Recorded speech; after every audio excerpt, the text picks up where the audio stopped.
2018 साली भीमा कोरेगाव इथं झालेल्या दंगलीचा तपास करण्यासाठी राज्य सरकारच्या वतीनं विशेष आयोगाची जी आहे तो आयोग गठीत केलेला होता आणि त्या आयोगाकडनं वेगवेगळ्या अँगलने तपास आहे किंवा चौकशी जी आहे ती सुरू असल्याचं बघायला मिळतंय आणि त्याच अनुषंगानं कादंबरीकार विश्वास पाटील यांना 2 दिवसांपूर्वी आयोगानं चौकशीसाठी बोलवलेलं होतं। त्यांच्याकडनं काही मुद्दे जे आहेत ते त्यांच्या चौकशीत समोर आलेले आहेत। नेमकं मुद्दे काय आहेत आणि साक्ष कशा पद्धतीने झालेली हे जाणून घेणार आहोत। विशेष सरकारी वकील विशेष हिरे माझ्यासोबत आहेत। सर, स्वागत आहे TV9 मराठीमध्ये।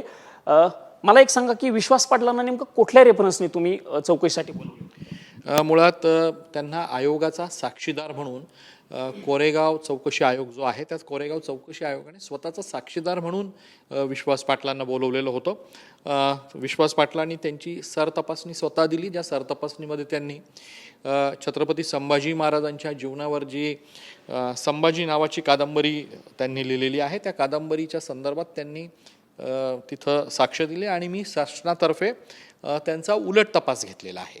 साधारणतः उलट तपासामध्ये त्यांच्याकडून कुठले महत्त्वाचे मुद्दे समोर आलेले आहेत आणि दिवसभर तुम्ही उलट तपासणी घेतली, पण त्यातले महत्त्वाचे मुद्दे विश्वास पाटलांनी संभाजी महाराजांवरच्या त्यांच्या संभाजी ह्या कादंबरीमध्ये संभाजी महाराजांच्या अंत्यविधी प्रसंगाच्या संदर्भातलं काही कथनं केलेले आहेत। त्यांनी काही त्याच्या संदर्भातलं ललित असं लिखाण त्यांच्या कादंबरीमध्ये केलेलं आहे आणि त्याच्यात त्यांनी विशिष्ट असे काही दावे मांडले होते किंवा असे काही कथन केलेले होते आणि ते कथन आयोगाच्या कामकाजामध्ये काही ॲक्टिव्हिस्टने वारंवार आयोगासमोर आणले आणि असा एक दावा करण्याचा प्रयत्न केला की संभाजी महाराजांचा अंत्यविधी काही विशिष्ट व्यक्तींनी केलेला आहे, ज्यावेळेस स्थानिक तिथून घाबरले होते किंवा औरंगजेबाच्या भीतीमुळे भाग घेत नव्हते, अशा पद्धतीचं कथन असलेले विश्वास पाटलांच्या कादंबरीतले पानं जोडून स्वतःचा दावा सबळ करायचं किंवा त्याला पुष्टी देण्याचं काम काही ॲक्टिव्हिस्टने केलेलं होतं आणि त्याच पार्श्वभूमीवरती विश्वास पाटलांकडनं सत्य काय आहे ते जाणून घेण्यासाठी आयोगाने त्यांना तपासणी कामी बोलवलं होतं आणि शासनाच्या वतीनं आम्ही त्यांची सखोल अशी उलट तपासणी त्या केसमध्ये, ज्याला क्रॉस म्हणतो आपण पॉप्युलरली, अशी क्रॉस मी त्यांची केलेली आहे। जे दावे ॲक्टिव्हिस्ट लोकांनी केलेले होते त्या अनुषंगाने तुम्ही विश्वास पाटलांना बोलवलेलं होतं, त्या दाव्या म्हणजे त्यांच्याकडनं स्पेसिफिकली दावे कुठले केले जात होते, म्हणजे अंत्यविधीच्या अनुषंगाने दावे केले जात होते, ते दावे यांच्या कादंबरीतले होते, म्हणजे विश्वास पाटलांच्या कादंबरीतले होते।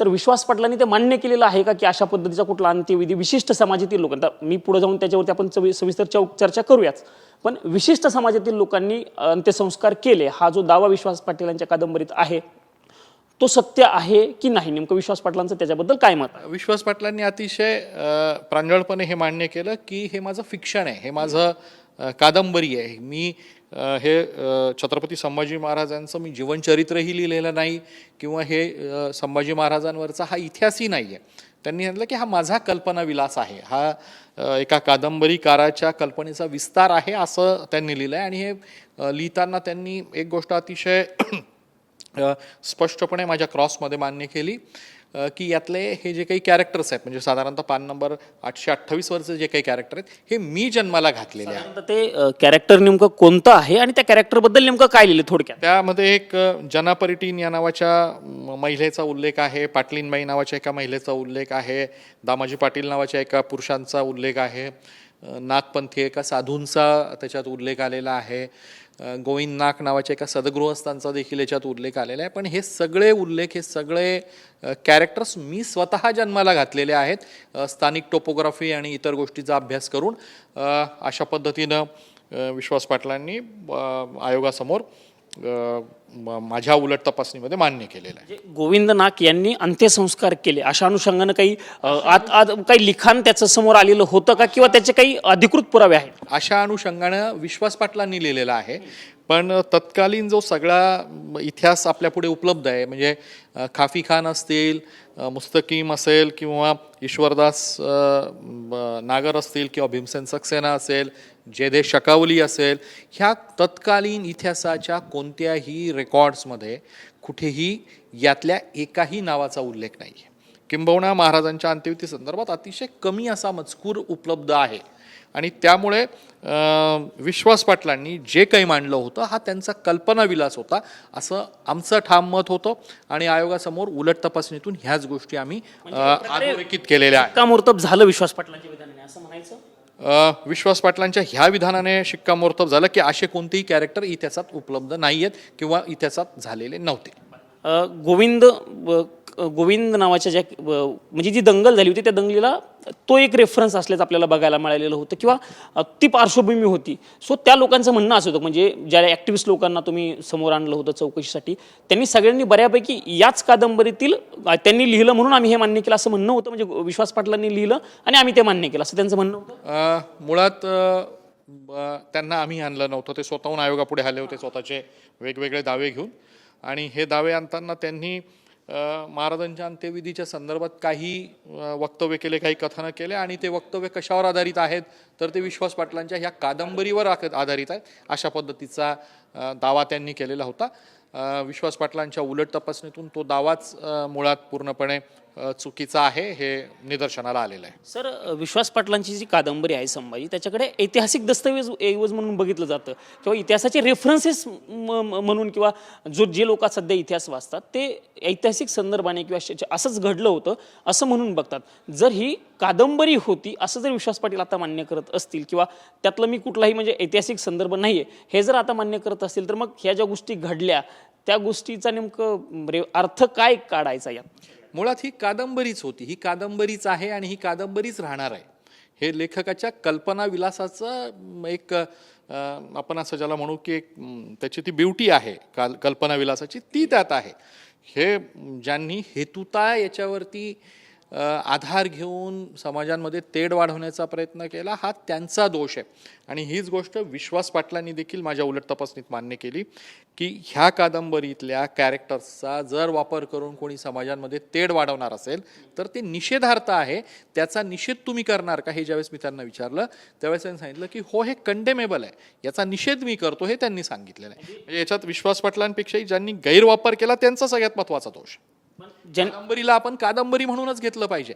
कादंबरीला तुम्ही ऐतिहासिक पुरुषाचं चारित्र्य किंवा त्याचं चरित्र किंवा त्याच्यावरचं इतिहासाचं संशोधन म्हणून घेऊ नये हे मात्र आपल्याला लक्षात येत आहे. विश्वास पाटलांनी जरी निषेध केला असेल त्या या सगळ्या ह्याचा तरी त्यांना खेद आहे 2018 मध्ये जी घटना घडलेली होती किंवा त्या अनुषंगानं काही प्रश्न उपस्थित केले नाही. आता आमच्या कामाचं जे काही स्वरूप आहे तर आलेले पुरावे, होणारे आरोप कसे चुकीचे आहेत, शासनाची बाजू कशी बरोबर आहे हे मांडण्याचे आहेत.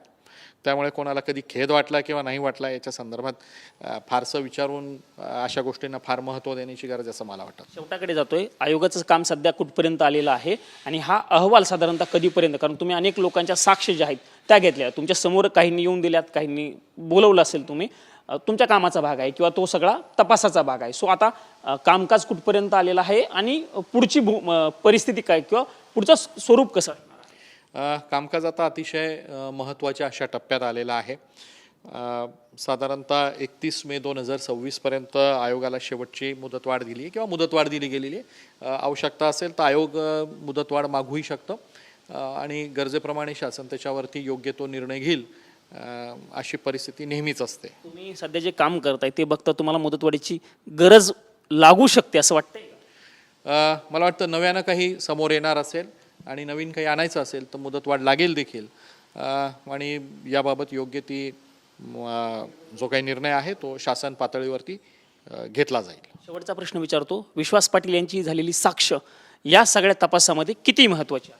अतिशय महत्त्वाची, कारण त्या आधारावरती दावे केले गेले होते, त्या आधारावरती गैरसमज पसरवले गेले, त्या आधारावरच समाजात तणाव वाढवला गेला आणि त्या तणावाचा म्हणजे अनेक कारणं असतात. प्रत्येक गोष्टीच्या मागे, अनेक घटनांच्या मागे अनेक कारणं असतात, पण एक कारण असतं तेही महत्त्वाचं असतं आणि हे कारण देखील अतिशय महत्त्वाचं. सुरुवातीच्या वरच्या काही 5-10 साक्ष असतील, म्हणजे सुरुवातीच्या त्या साक्षमध्ये विश्वास पाटलांची साक्ष गणली जाऊ शकते असं म्हणायचं?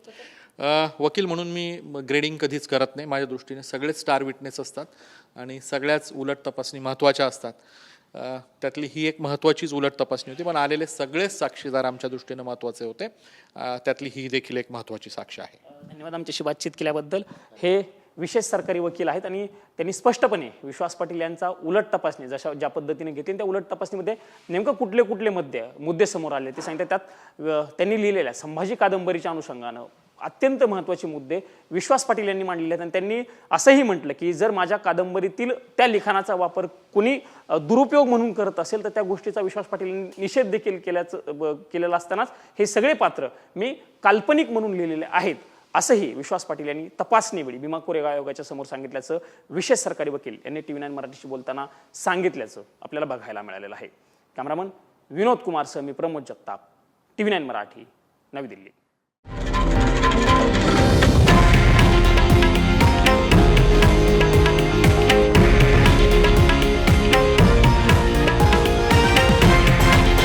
हे आहे देशातील नंबर 1 न्यूज नेटवर्क आणि आपण पाहत आहात TV9 मराठी, एकमेव.